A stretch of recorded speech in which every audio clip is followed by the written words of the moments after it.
Seringkali kita mendengar ucapan seseorang yang mengatakan bahwa ketika kita menanam sawit unggul, nggak pun kita pupuk nanti akan berbuah terus-menerus. Berbeda halnya ketika kita menanam sawit abal-abal. Apakah pernyataan seperti ini benar, ataukah memang itu salah satu keunggulan yang dimiliki oleh sawit unggul? Seperti apa jawabannya? Mari sama-sama kita simak pada video berikut ini.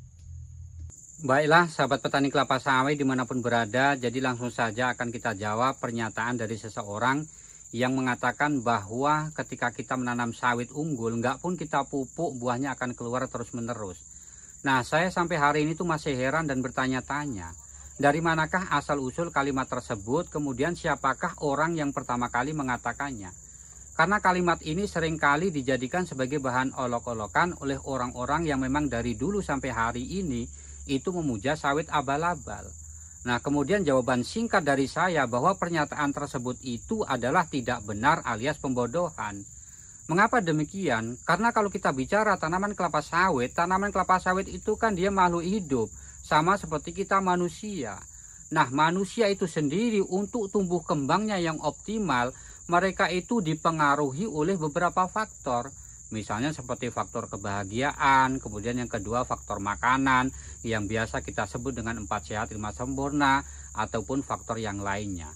Nah, kalau kemudian kita bicara tanaman kelapa sawit itu sendiri untuk tumbuh kembangnya yang optimal, bisa mengeluarkan hasil yang maksimal, tentu mereka juga dipengaruhi oleh beberapa faktor.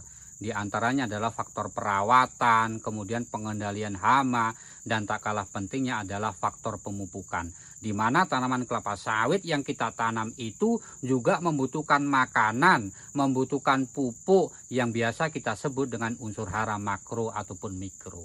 Kemudian hal lain yang juga perlu saya sampaikan pada kesempatan kali ini bahwa ketika kita menanam sawit unggul di lahan kita, tanaman sawit yang kita tanam di lahan kita itu hanyalah salah satu faktor yang menentukan tingkat keberhasilan kita dalam budidaya kelapa sawit.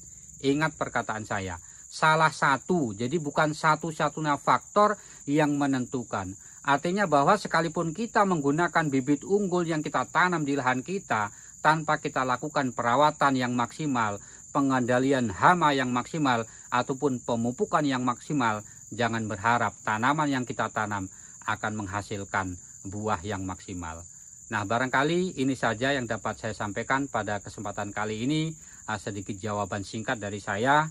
Dan terakhir pesan saya, jangan sampai hari ini kita terjebak dalam perkataan-perkataan yang seperti itu, yang bernuansa pembodohan. Kemudian jangan pula kita ikut menjadi bagian dari orang yang menyebarkan kalimat yang tidak benar. Terima kasih bagi yang sudah mendukung. Salam petani kelapa sawit Indonesia.